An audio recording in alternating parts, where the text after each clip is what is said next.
Assalamualaikum warahmatullahi wabarakatuh. Waalaikumsalam warahmatullahi wabarakatuh. Bismillahi walhamdulillah. Wassalatu wassalamu ala sayyidina Rasulillah wa ala alihi wa sahbihi wa mawalah. La hawla wa la quwwata illa billah, amma ba'du. Saudara-saudara kaum muslimin yang berbahagia, di dalam kehidupan ini kita senantiasa mengambil iktibar, contoh dan teladan dari orang-orang sebelum kita. Itu sebabnya kepada baginda Nabi kita Muhammad sallallahu alaihi wasallam Allah Subhanahu wa taala menjelaskan cerita para nabi sebelum beliau dalam ayat "Tsumma naqussu 'alaika min amba'ir rusuli ma nusabbitu bihi fu'adak." Demikianlah kami ceritakan kepadamu wahai Muhammad sebagian dari kisah para rasul-rasul sebelum kamu yang dengan itu akan memperkuat hatimu, meneguhkan keyakinanmu dan memantapkan pendirianmu. Inilah manfaatnya belajar dari sejarah. Jadi jangankan kita, baginda Nabi sendiri pun oleh Allah Subhanahu wa taala diceritakan sejarah para nabi sebelum beliau yang dimusuhi oleh umatnya, yang dicaci maki oleh kaumnya, yang terusir dari kampung halamannya, bahkan sampai ada yang terbunuh oleh umatnya. Itu seluruhnya merupakan iktibar manusabbitu bihi fu'adak, untuk memantapkan langkahmu, meneguhkan keyakinanmu dan menguatkan pendirianmu menghadapi perjuangan ini. Sehubungan dengan itu, pada pertemuan kali ini Al-Fakir ingin menyampaikan satu cuplikan kecil dari kehidupan seorang sahabat utama baginda Nabi, yaitu Sayyidina Umar ibn al-Khattab radhiyallahu anhu. Beliau adalah Umar bin Khattab bin Nufail bin Abdul Uzza dari suku Quraisy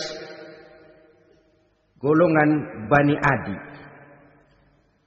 Perawakannya tinggi, kekar dan gagah, melambangkan sifatnya yang pemberani, tegas, dan tidak pernah kenal takut kepada siapapun.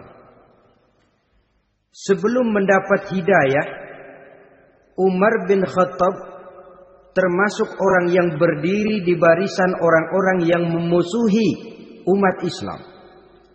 Ia terperangkap dalam tradisi jahiliyah, di mana gemar berperang dan bermabuk-mabukan juga merupakan hal-hal yang pernah dilaksanakan dalam kehidupannya sebelum beliau masuk ke dalam agama Islam. Oleh karena itu, dalam kehidupan beragama, hidayah merupakan sesuatu yang penting. Bagaimanapun banyaknya dosa dan kesalahan yang telah dilakukan oleh seseorang, tidak seharusnya menyebabkan ia putus asa dari rahmah Allah. Sebaliknya, bagaimanapun banyak kebajikan dan kebaikan yang sudah dikerjakannya, tidak perlu membuat dia besar hati, puas, bangga, apalagi menjadi lalai karenanya. Sebab kita belum tahu akan bagaimana ujung perjalanan dari kehidupan kita ini. Saudara-saudara, kisahnya pun masuk Islam merupakan peristiwa yang menarik. Pada satu hari, dengan pedang terhunus, Umar bin Khattab menuju Darul Arqam, tempat di mana baginda Nabi biasa berkumpul dengan para sahabat. Melihat mukanya yang beringas, matanya yang nanar, orang sudah menyangka dan mengerti ini tentu akan terjadi pembunuhan. Dalam perjalanan menuju Darul Arqam, Umar bertemu dengan Nu'aim bin Abdullah. Nu'aim bertanya, "Ya Umar, mau kemana ente?" "Mau membunuh itu, si murtad itu," kata. "Si murtad yang mana?"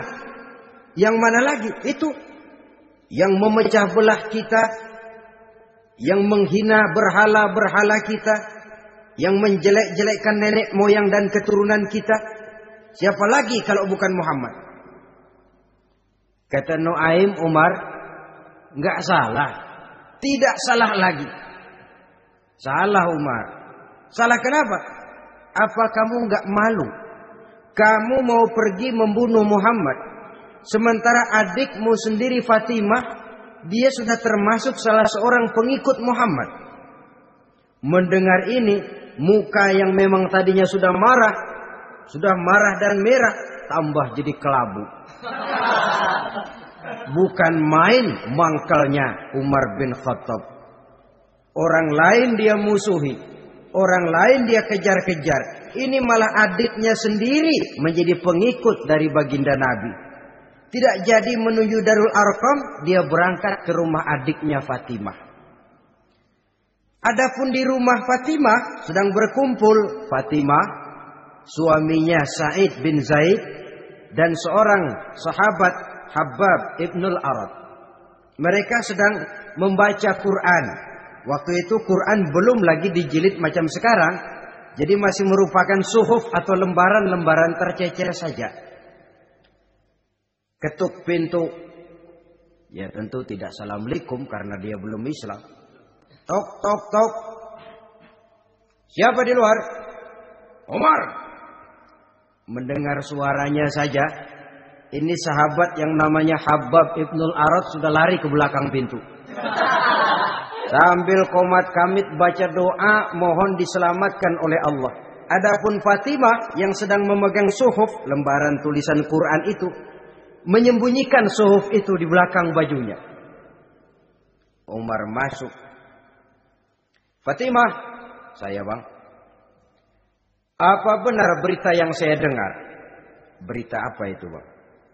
Bahwa kau sudah masuk Islam. Bang, andai kata Muhammad memang benar, bagaimana? Sudahlah, jangan belit-belit. Jawab saja, kau masuk Islam benar atau tidak? Ya. Saudara hadirin, begitu dikatakan iya, tangannya langsung melayang, menampar muka adiknya ini, sehingga mengalir darah dari hidungnya. Suaminya Sa'id bin Zaid yang mencoba melindungi istrinya, dipegang lehernya, dibanting, diduduki dadanya. Oh ini jawara ini.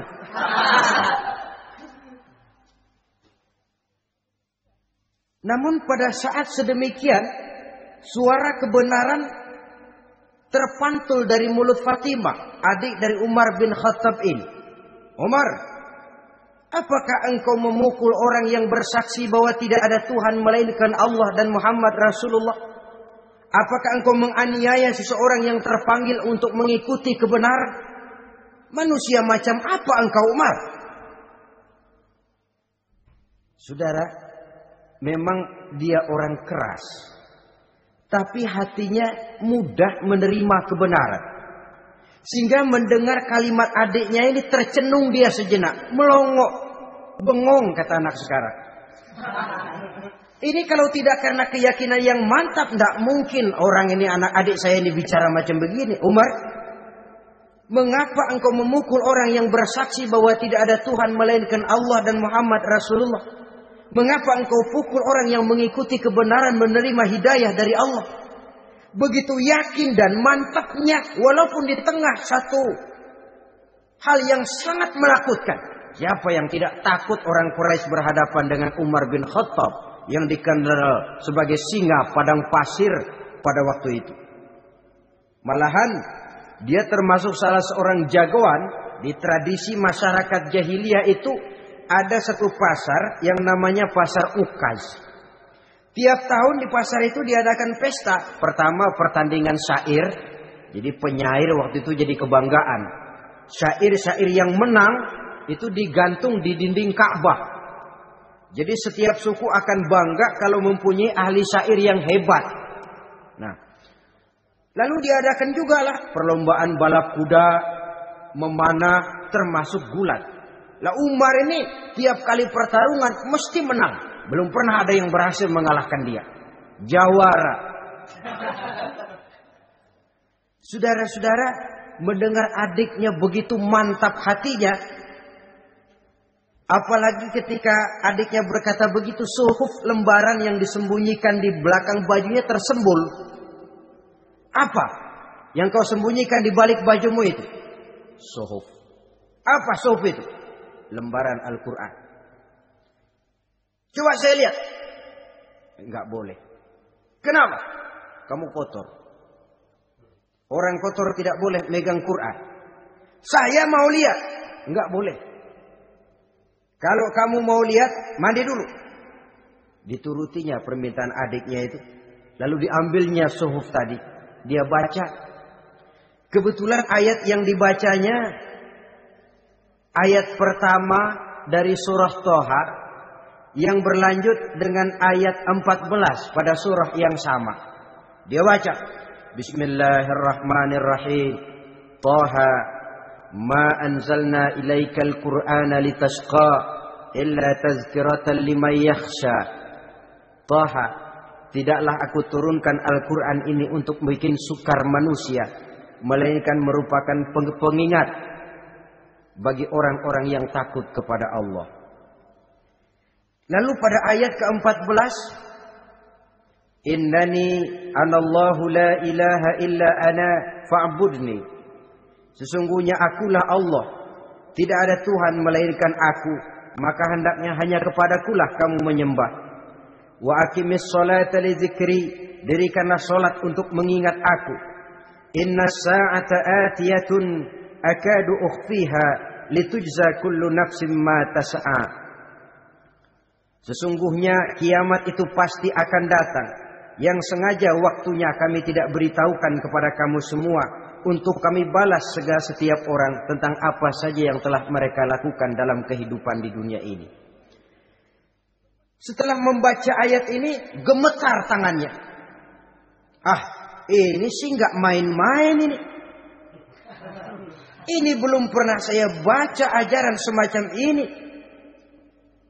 Tidak patut orang yang mempunyai kitab suci semacam ini dimusuhi. Ini sesuatu yang benar, tergetar jiwanya. Hei, Fatimah, Muhammad di mana Muhammad? Saya tidak akan memberitahu kepada kamu. Di mana? Saya tidak akan memberitahu. Lebih baik kau bunuh saya kalau memang maksudmu mau mencelakakan Muhammad. Sama sekali saya tidak akan mencelakakan dia, Fatimah. Kasih tahu saja, di mana dia? Darul Arqam. Bergegas dia menuju Darul Arqam. Di dalam Nabi memang sedang kumpul dengan para sahabat. Termasuk ada Sayyidina Hamzah yang juga terkenal jawara juga. Ketuk pintu. Ketuk pintu. Siapa di luar? Umar. Di dalam ini geger sebagian sahabat. Umar datang ini pasti bencana. Umar datang, wah, kalau istilah kampung, kerok dan urusan.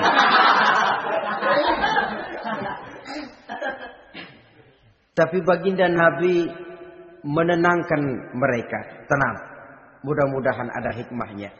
Sayyidina Hamzah tampil, bukakan dia pintu. Kalau niatnya baik, kita terima. Kalau niatnya tidak baik, saya paling depan. Dibukakan pintu. Begitu dibukakan pintu, Umar masuk merangkul baginda Nabi. Kemudian dengan tersendat, Asyhadu an la ilaha illallah wa asyhadu annaka ya Muhammad Rasulullah. Saya bersaksi tidak ada Tuhan melainkan Allah, dan saya bersaksi bahwa engkau hai Muhammad adalah utusan Allah. Sahabat takbir semua, Allahu Akbar, Allahu Akbar. Kegembiraan meliputi suasana ketika itu. Kenapa? Karena sebelumnya dikala Umar belum masuk Islam, dia merupakan ganjalan yang paling dikhawatirkan oleh umat Islam. Setelah dia masuk Islam, jelas merupakan satu keuntungan yang sangat besar. Dan dia tertarik kepada Islam bukan karena bujuk rayu orang, tidak karena diberikan harta, tidak karena diiming-iming oleh kedudukan tinggi, tapi karena kebenaran hidayah menembus hatinya melalui wasilah ayat dalam surah Thaha yang dibacanya melalui suhuf yang dipegang oleh adiknya tadi. Sejak saat itu berubah 180 derajat Umar bin Khattab radhiyallahu anhu. Tetapi tetap dengan sifatnya keras, tegas, dan tidak pernah kenal takut kepada siapapun. Cuma kalau sebelum Islam, dia kerasnya kepada Islam. Setelah dia masuk Islam, muter arah. Kepada siapapun yang memusuhi Islam, dia bersikap keras, tegas, dan tidak pernah kenal takut. Bahkan setelah beliau masuk Islam, satu hari ketika di Darul Arqam kumpul-kumpul, waktu itu Nabi belum berdakwah secara terbuka karena pengikut masih sedikit. Sayyidina Umar usul, "Ya Rasul, ada apa Umar? Alasna 'alal haq fi mamatina wa mahyana." Ya Rasul, bukankah kita ini berdiri di atas sesuatu yang benar? Bukankah mati kita, hidup kita untuk melaksanakan sesuatu yang benar? Bala ya Umar, betul Umar. Wallazi nafsi biyadih, innakum la'alal haq in muttum wa in hiyitum. Demi Allah Umar, kata Nabi, sesungguhnya kamu dan kita semua berdiri di atas kebenaran, hidup ataupun mati. Setelah mendapat jawaban begini, Umar masuk kepada tujuan pembicaraannya. Izan ya Rasul, fafimal ihtifal. Kalau memang begitu ya Rasul, kalau memang kita yakin kita berdiri di atas kebenaran, kita hidup karena kebenaran, kita mati pun memperjuangkan kebenaran, fafimal ihtifal. Kenapa mesti ngumpet-ngumpet? Kenapa harus sembunyi-sembunyi? Wallazi ba'asaka bil haqq, demi Allah ya Rasul, la takhrujanna wa la nakhrujanna ma'ak. Tuhan harus keluar menyampaikan Islam ini secara terbuka, dan kami akan mendampingi Tuhan dengan segenap jiwa dan raga. Sekali masuk Islam gak tanggung-tanggung. Yang kayak begini ini yang kita perlukan sekarang ini. Begitu masuk Islam gak tanggung seluruhnya, jiwa dan raganya masuk Islam. Beliau yang pertama kali mengajukan ide, kenapa harus dakwah sembunyi ya Rasul?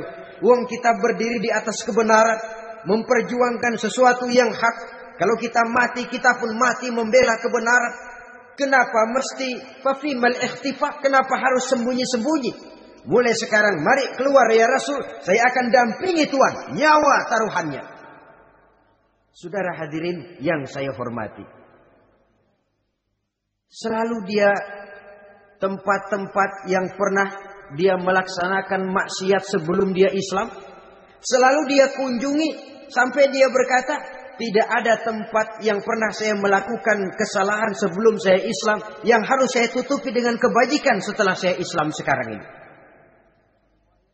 Bahkan ada satu riwayat menjelaskan beliau itu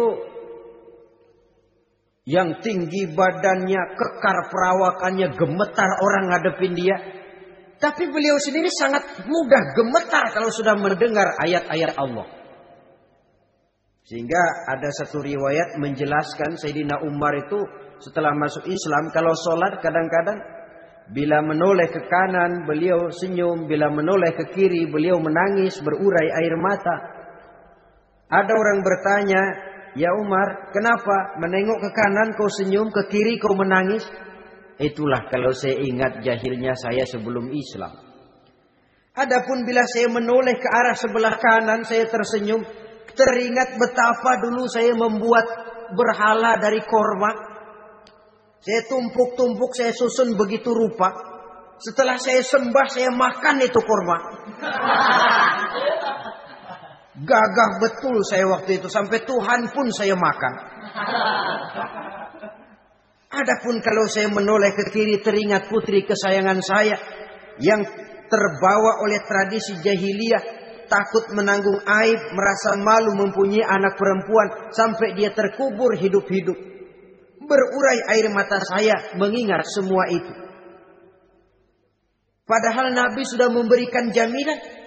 Sebab saudara jangan lupa, orang kafir masuk Islam, dalam Islam itu dihitung dari bayi lagi. Dari nol, itulah untungnya.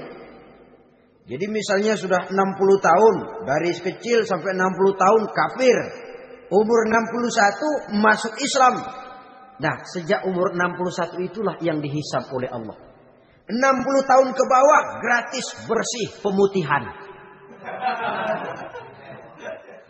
Istimewa betul. Tapi jangan lalu diniatin, gua kafir aja.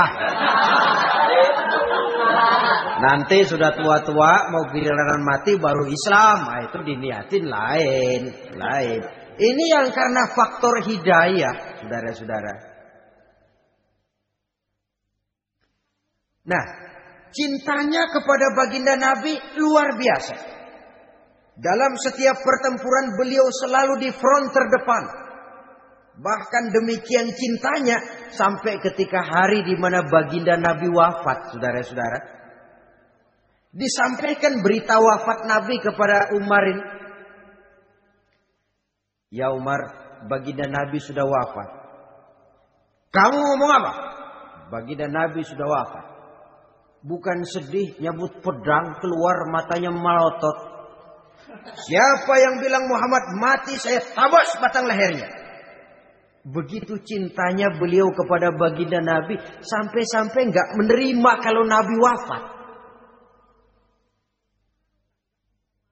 Taruhlah nggak bisa mati bersamaan, bolehlah mati beriring-iring saja barangkali maksudnya. Saudara-saudara, cabut pedang, kelayaban kemana-mana. Ayo, siapa ngomong Muhammad mati, saya tebas batang lehernya.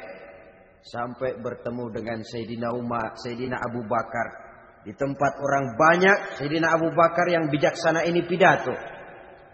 Ayuhan nas, man kana ya'budu Muhammadan fa inna Muhammadan qad mata.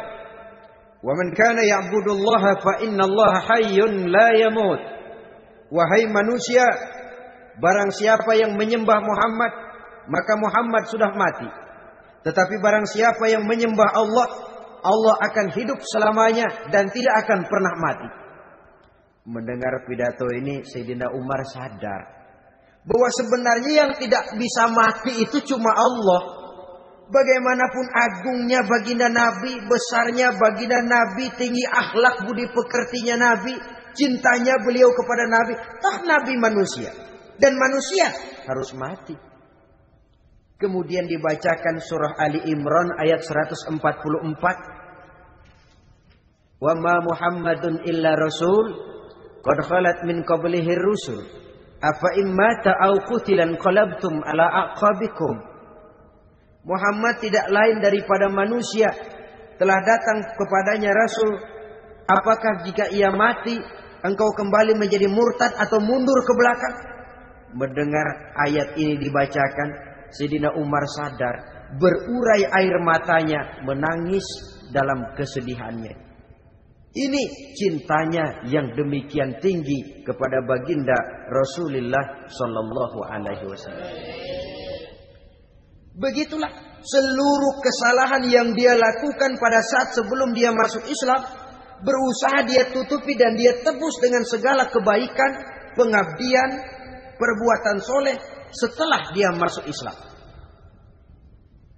Sehingga diajarkan oleh baginda Nabi, ittaqillaha haitsu ma kunta wa atbi'i sayyi'atal hasanata tamhuha wa khaliqin nasa bi khuluqin hasanin.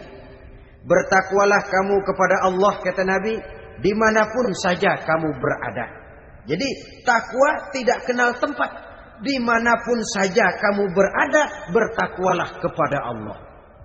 Di rumah takwa, di pasar takwa, di kantor takwa, di tengah orang banyak takwa, pada waktu sendirian takwa. Ittaqillaha haitsu ma kunta. Bertakwalah kau kepada Allah dimanapun saja kamu berada. Jangan takwa pakai tempat. Di masjid takwa, di kantor nyolong. Itu tidak haitsu ma kunta yang diajarkan oleh Nabi. Dimanapun kamu berada, bertakwalah kepada Allah. Wa atbi'i sayyi'atal hasanah tamhuha. Dan iringi perbuatanmu yang salah dengan kebaikan.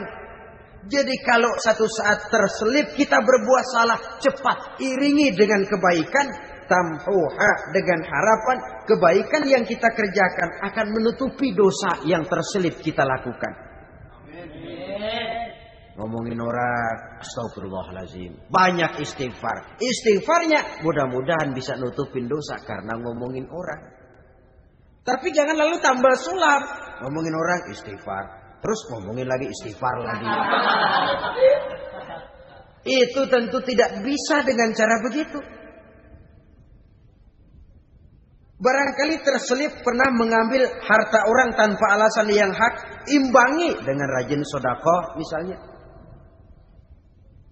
Barangkali pernah menyakiti hati orang, imbangi dengan perbuatan yang bisa menyenangkan hati orang lain. Itu namanya mengiringi perbuatan yang bersifat salah dengan kebajikan. Ini yang dilakukan oleh Sayyidina Umar. Setiap pelosok hampir dia datangi. Tempat-tempat di mana dia pernah melakukan kesalahan sebelum Islam, di sana dia tegakkan kebajikan dan kebaikan. Kegagahannya, keperkasaannya, keberaniannya sepenuhnya bulat-bulat sudah diwakafkan untuk kepentingan Islam. Saudara hadirin yang saya hormati, diperlukan orang-orang yang punya keberanian macam Sayyidina Umar. Berani karena panggilan hidayah, bukan berani babi. Babi berani juga babi, cuman nyeruduk. Artinya berani yang tanpa pertimbangan. Berani yang tanpa pertimbangan pada akhirnya akan menyulitkan kita sendiri. Beliau gagah, beliau berani, beliau punya kekuatan, beliau punya wewenang. Dan itu dimanfaatkannya untuk menjadi backing baginda Nabi kita Muhammad sallallahu alaihi wasallam.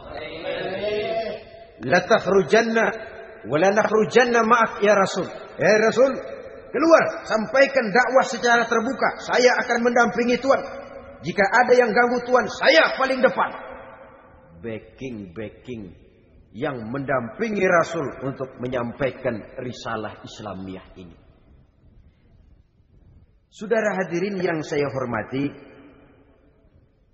wa khaliqin nasa bi khuluqin hasanin, kata Nabi. Dan pergaulilah manusia dengan akhlak yang baik, karena dengan ini kau bisa mengambil hati orang. Dalam hadis lain katakan, innakum la tas'una an-nasa bi amwalikum walakin yas'uhum minkum bastul wajhi wa husnul khuluq. Kamu tidak akan bisa menyenangkan orang banyak dengan hartamu, tapi kamu bisa ambil hati mereka dengan budi pekerti yang luhur dan muka yang manis. Dengan harta belum tentu kita bisa menyenangkan semua orang. Tapi budi pekerti yang luhur, muka yang manis, itu yang akan bisa membuat kau menyenangkan orang banyak.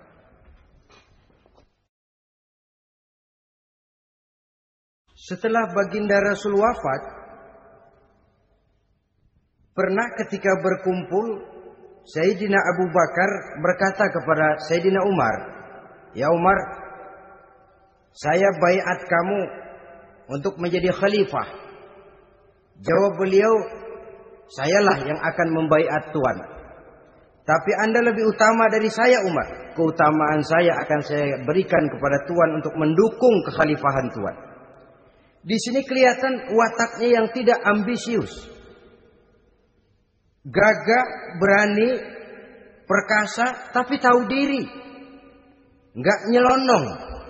Tidak menggunakan kekuasaannya, kegagahannya untuk maksud yang sewenang-wenang.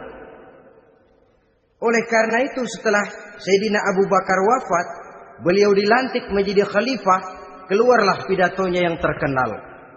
Ayyuhan nas, inni qad wullitu alaikum walastu bi khairikum. Hai manusia, aku telah dipilih menjadi pemimpin kamu. Padahal aku bukanlah orang yang terbaik di antara kamu. Kalau tidaklah karena aku melihat keutamaan, keteguhan yang dapat melindungi kalian, berat rasanya aku memikul amanah ini. Sebab apa? Alangkah beratnya menunggu datangnya perhitungan di akhirat nanti terhadap Umar. Ini yang jadi motifnya memegang jabatan khalifah. Sungguh berat bagi Umar menunggu datangnya saat perhitungan. Sehingga seolah-olah kalau bisa lah jadi Umar bin Khattab saja, jangan jadi khalifah kalau bisa. Tapi moya umat sudah kadang memilih. Sehingga benar kalau dalam satu hadis Nabi pernah mengajarkan jangan memberikan satu jabatan kepada orang yang memintanya. Sebab orang kalau sudah minta jabatan, apalagi pakai jilat-jilat, pakai upeti-upeti, tentu ada tendensinya. Ada batu di balik udang. Kalau udang di balik batu kan mungkin nggak kelihatan, tapi kalau batu di balik udang kelihatan betul itu. Ada maunya, ambisinya. Jangan memberikan satu jabatan kepada orang yang memintanya. Seakan di batinnya Sayyidina Umar menyesali. Kenapa Umar nggak jadi Umar saja, kok mau jadi khalifah gitu. Alangkah berat perhitungan buat saya di akhirat nanti. Nah, setelah jadi khalifah, sebagai satu iktibar, saya akan mencoba mengemukakan beberapa sifatnya yang menonjol untuk pelajaran buat kita semua. Pertama, sikapnya terhadap keluarganya setelah beliau menjadi khalifah. Kedudukan sebagai keluarga Umar bin Khattab bukan merupakan kedudukan istimewa. Itu ditanamkan betul kepada keluarganya. Jangan karena bapakmu khalifah, lalu mentang-mentang anak khalifah kau merasa dapat fasilitas, merasa bisa berbuat semau-maumu, kau harus punya tanggung jawab dan beban moral, memberikan contoh yang lebih baik kepada rakyat. Ini yang ditekankan kepada keluarganya. Kalau beliau mau mengeluarkan undang-undang, undang-undang itu lebih dahulu dibicarakan di tengah keluarganya, kumpul anak-anaknya, ini akan ada undang-undang begini. Siapa di antara kalian mau mentaati, persilakan, yang tidak pun persilakan. Tapi saya ingatkan, kalau ada dari keluarga Umar yang melanggar peraturan yang saya keluarkan ini, saya akan menghukumnya 2 kali lipat karena dia keluarga saya. Menghukumnya 2 kali lipat karena dia keluarga saya. Jadi bukan mentang-mentang anak babe, lalu kebal hukum. Tidak. Siapa yang di antara kalian melanggar peraturan ini, akan aku kenakan hukuman 2 kali lipat karena dia keluargaku. Nah, saudara hadirin yang saya hormati, lalu berwibawa, dijaga betul keluarganya. Suatu hari beliau datang ke rumah putranya Abdullah bin Umar. Ketika masuk dilihatnya Abdullah bin Umar sedang makan daging. Makan daging. Merah muka Umar. Mentang-mentang anak khalifah ya. Mentang-mentang anak Amirul Mukminin ya, kamu makan daging. Lihat tuh rakyat kita masih banyak yang kelaparan, makan daging, makan roti keras. Padahal itu halal. Sesuatu yang diperoleh dengan usahanya sendiri. Tetapi begitu hati-hatinya Umar untuk menjaga pandangan orang. Keluarga khalifah merupakan beban moral sebab akan dijadikan contoh oleh rakyatnya. Mentang-mentang anak khalifah ya makan daging. Lihat tuh rakyat, roti keras digarotin. Lain saat beliau pergi ke satu pasar. Di situ dilihat ada sapi gemuk-gemuk. Tempat lain sapinya kurus-kurus. Tanya, ini yang gemuk-gemuk sapi siapa? Sapi Abdullah bin Umar. Sapi anaknya. Panggil Abdullah bin Umar, suruh sini. Datang anaknya itu. Abdullah bin Umar, bagaimana ceritanya sampai ini? Begini, Bapak.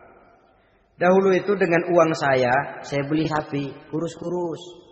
Lalu saya rawat. Saya berikan upah orang untuk merawat sapi-sapi itu. Sampai sekarang dia menjadi gemuk. Akan saya jual dan keuntungannya tentu sesuatu yang halal. Subhanallah, kata Umar. Kau ini anak Amirul Mukminin. Jual sapimu. Ambil modalnya, untungnya, masukkan Baitul Mal untuk urus kepentingan orang Islam. Dia nggak mau anaknya terlibat bisnis, ndompleng kekuasaan ayahnya. Karena mentang-mentang anak khalifah lalu segala macam bisnis lancar. Orang takut karena apa? Anak babe. Ada lagi. Pada waktu pembagian harta ghanimah, putri beliau yang namanya Hafsah, ini adalah istri baginda Nabi, meminta bagian.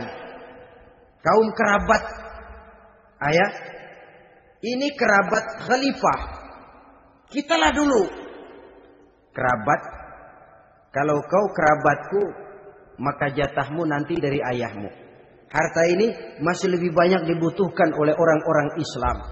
Nanti belakangan, kalau ada sisanya. Belakangan kalau ada sisanya. La haula wala quwata illa billah.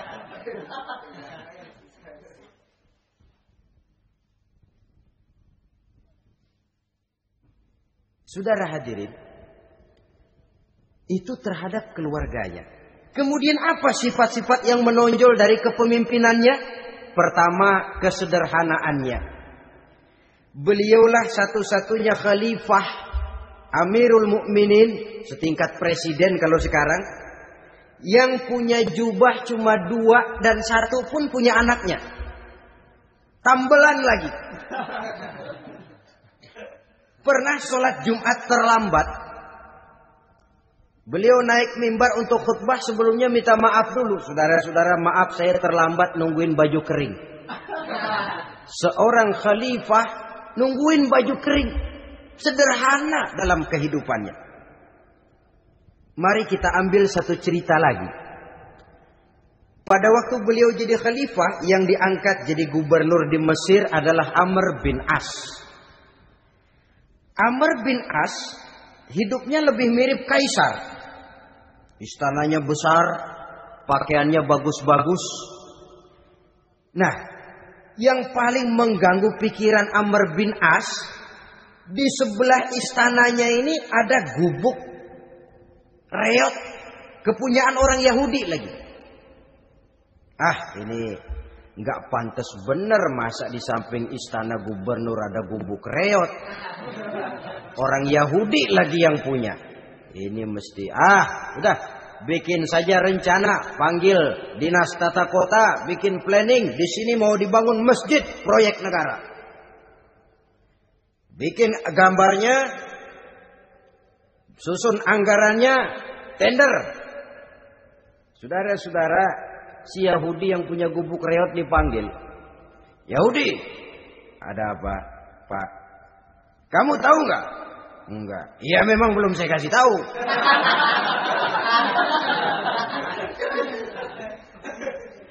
Ada apa, Pak? Itu kamu punya gubuk. Tahu? Kena proyek. Proyek apa, Pak? Kami mau bangun masjid besar di situ. Dan tidak sesuai ada gubuk reot di samping tempat gubernur. Jadi maksud Bapak, gubukmu, tanah-tanahnya mau saya bebaskan. Saya beli. Enggak mau, Pak. Saya enggak mau jual. Saya bayar 2 kali lipat. Enggak mau. 3 kali lipat. 6 kali lipat juga enggak mau, Pak. Saya dari muda peres keringat banting tulang cuma segitu-gitunya, Pak, tempat saya tinggal.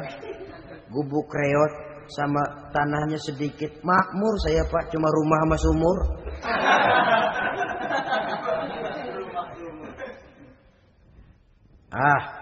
Ini Yahudi kelewatan juga.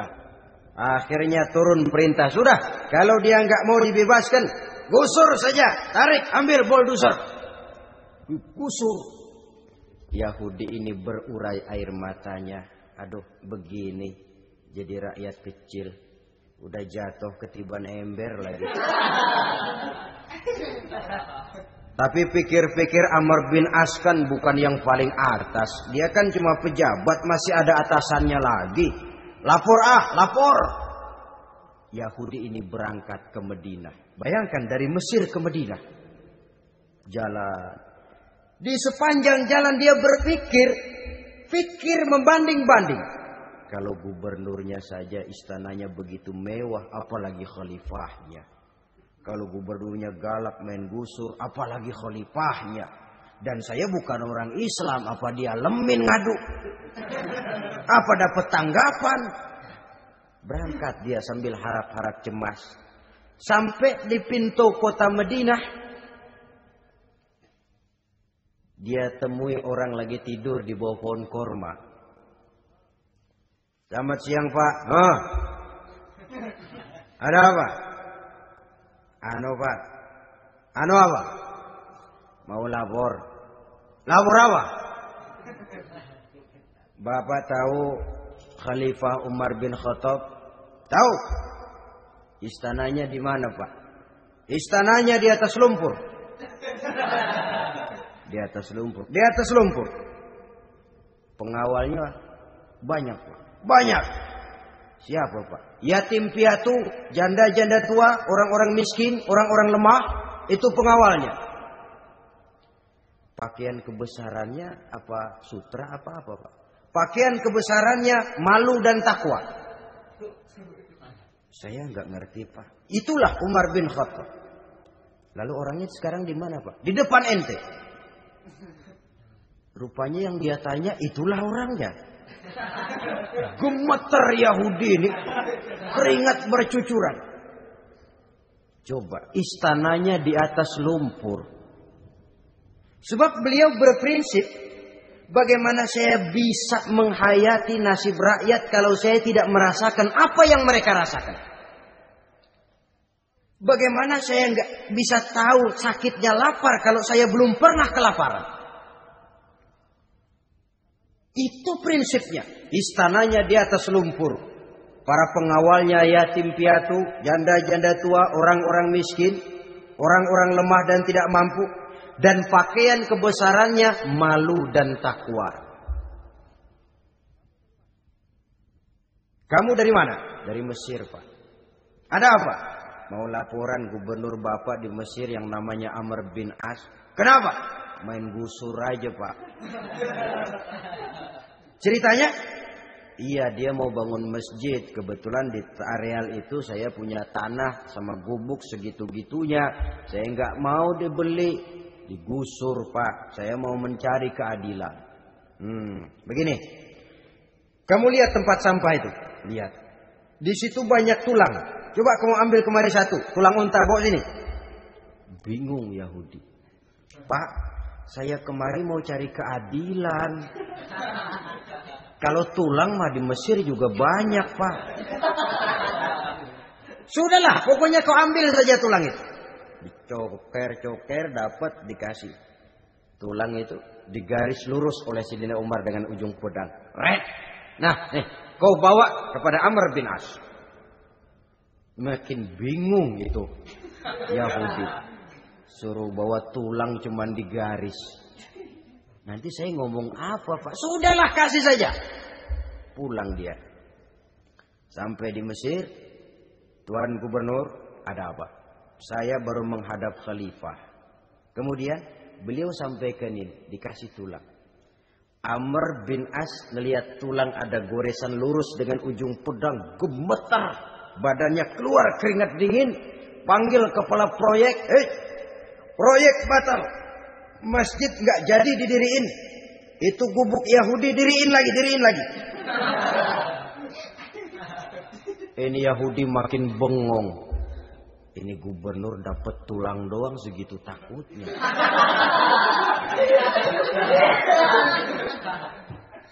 Ada apa sebenarnya Tuan Gubernur? Kamu tahu? Ini nasihat pahit buat saya dari Amirul Mukminin Umar bin Khattab. Seolah-olah beliau bilang, hai Amr bin As, jangan mentang-mentang sedang berkuasa ya. Pada satu saat kau akan jadi tulang-tulang kayak begini. Maka mumpung kamu masih hidup dan berkuasa, berlaku lurus dan adillah kamu seperti lurusnya garis di atas tulang ini. Red. Lurus, adil, jangan bengkok. Sebab kalau kamu bengkok, nanti aku yang luruskan pakai pedangku. Siapa yang nggak ngeper digituin? Sampai akhirnya apa? Kata si Yahudi, Pak, kalau begitu Islam adil ya. Adil. Kalau gitu biarin dah Pak, tanah saya. Mau kamu jual? Bukan saya jual Pak, saya kasih aja dah. Campur gubuk-gubuknya, ambil aja dah.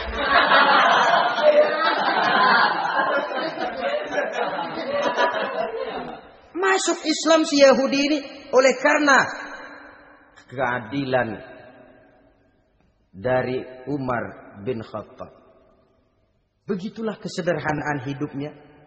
Sampai saudara, yang ironi betul, pernah Utsman bin Affan, Ali bin Abi Thalib, Thalhah dan Zubair kumpul mendengar berita bahwa Sayyidina Umar ini punya hutang.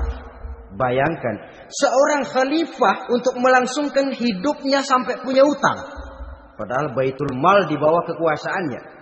Berunding Utsman, Ali, Thalhah, Zubair. Kalau kita langsung ngomong sama Umar nggak enak dong, dia nggak bakalan terima. Lewat putrinya aja, Hafsah. Baik. Hafsah ngomong sama Umar, Abah, kenapa? Bagaimana kalau honor Abah ditambah, ditingkatkan supaya hutang bisa ketutup? Hafsah, saya Abah. Siapa yang nyuruh kamu ngomong begitu? Enggak ada. Ada. Saya tahu ada ini. Kalau enggak ada kamu enggak mungkin ngomong begitu. Tapi orangnya kalau saya tuntut mereka mungkin enggak mau. Sekarang saya mau tanya Hafsah, kau kan istri Rasul, betul? Nah, saya mau tanya, suamimu makanannya apa? Daging? Bukan. Roti. Tempat tidurnya kasur empuk? Bukan. Kain kasar yang kalau musim panas kami bentangkan, kalau musim dingin separuh buat tidur, separuh buat selimut. Pakaian yang dibelikan untukmu berapa banyaknya? Cuma 2. Nah, itu guru saya. Orang yang paling saya cintai dan itu yang saya ikuti. Bahkan setelah beliau wafat, Sayyidina Umar ini hutangnya ditanggungkan kepada anaknya Abdullah bin Umar dan itu pun dilunasi dengan menjual rumahnya. Sehingga rumahnya itu disebut Darul Qadha, rumah bayar hutang. Begitu kesederhanaannya. Jadi nggak pakai aji mumpung jadi khalifah lalu kayak ikan gurita, tangan yang mana aja megang. Itu kan mental monyet. Monyet itu kan begitu. Tangan megang kiri kanan, mulut ngawal, kaki megang, temannya dikasih masih ngerampas juga. Monyet rakus betul itu. Itu kesederhanaannya. Kenapa kesederhanaan ini timbul? Karena sikap zuhudnya. Zuhud itu tarkud dunia li ajlil akhirah. Orang yang mengambil dunia hanya yang diperlukan dengan lebih mengutamakan kehidupan akhirat. Watak zuhudnya yang sangat menonjol. Dialah pahlawan yang paling berani di medan perang. Dialah imam yang paling khusyuk di masjid. Dan tidak jarang kalau sholat sendiri, begitu membaca ayat yang menceritakan neraka, nangis berurai air matanya. Saudara hadirin ma'asyiral muslimin rahimakumullah. Jadi kesederhanaan dan kezuhudan ini bukan lewat teori disampaikan oleh Umar, bukan lewat penataran seluruh aparat, tidak, lewat contoh konkret. Inilah saya, contoh sederhana dan zuhud. Bagaimana saya akan bisa merasakan penderitaan rakyat kalau saya sendiri tidak pernah menderita? Bagaimana saya akan tahu sakitnya lapar kalau saya belum pernah kelaparan? Maka tanpa penataran, tanpa upgrading segala macam, berhasil karena prinsip keteladanan. Beliau jadi contoh utama. Dan sumber utamanya tentu tidak lain karena contoh dari baginda Nabi besar Muhammad SAW. 2, sederhana. Yang kedua, zuhud. Yang ketiga, sifat yang menonjol dari kekhalifahannya adalah adil. Kalau sudah bicara soal hukum, dia tidak pernah kenal kompromi. Adalah seorang pemuka Nasrani masuk Islam. Namanya Jabalah bin Aiham. Ketika dia bikin haji, kain ihramnya keinjak orang Arab yang hitam. Badui. Jengkel. Dia merasa bekas tokoh. Enak aja nih orang udah jelek nginjak lagi. Ditempeleng orang tadi. Orang ini lapor kepada Umar. Panggil Jabalah bin Aiham. panggil. Kau ditampar? Betul khalifah. Tampar dia. Tampar lagi. Dipukul orang itu. Di depan Sayyidina Umar. Jadi tidak karena kau ini bekas kepala suku, kau ini bekas orang terhormat, lalu ada kebijaksanaan yang tidak bijaksana. Kebijaksanaan yang akhirnya jadi tidak bijaksana. Dan itu memang sudah dimulai dengan memblokir keluarganya. Tidak satu keluarganya pun yang boleh mempunyai perasaan bahwa menjadi keluarga khalifah merupakan fasilitas dan keuntungan. Kau jangan makan di atas punggungku. Kau jangan menikmati fasilitas di atas keringatku. Dan tidak ada keinginan mewariskan jabatan khalifah kepada anak-anaknya. Pernah beliau musyawarah. Saya bingung. Kenapa khalifah? Gubernur Kufah ini sulit nyari orang. Diangkat yang lemah, rakyat ngeluh. Diangkat yang keras, rakyat juga ngeluh. Ada calon khalifah. Kalau ini mah nggak salah lagi nih buat gubernur Kufah. Siapa? Abdullah bin Umar. Anak beliau sendiri. Melotot matanya. Jangan macam-macam kau. Cukup satu orang Umar memegang jabatan ini. Kalau berhasil, kami keluarga Umar sudah merasakannya. Kalau gagal, cukup kegagalan seorang Umar. Tidak berusaha mengorbitkan anaknya. Wah, anak babeh diangkat jadi ano. Tidak, malah diblokir. Cari yang lain. Tapi Abdullah bin Umar cukup syarat ya khalifah. Dia orang bertakwa dan soleh. Yang takwa dan soleh bukan cuma anak Umar. Anak orang lain juga banyak yang takwa dan soleh. Itu prinsipnya. Sehingga ketegasannya ini membuat orang jadi sungkan. Dan tidak seorang pun berani kirim-kirim upeti hadiah. Pernah itu ada pejabat dari Azerbaijan kirim makanan. Kue, mending apa? Kue. Gitu dicicipi enak. Enak juga ya kue ini. Enak khalifah. Ini di sana apa makan rakyat biasa? Bukan. Ini makanan orang-orang VIP. Nah, dibungkus lagi itu kue. Dibungkus. Ontamu mana? Di luar. Ambil, bawa pulang, serahkan lagi kepada gubernur di sana, kasih tahu salam dari Umar bin Khattab.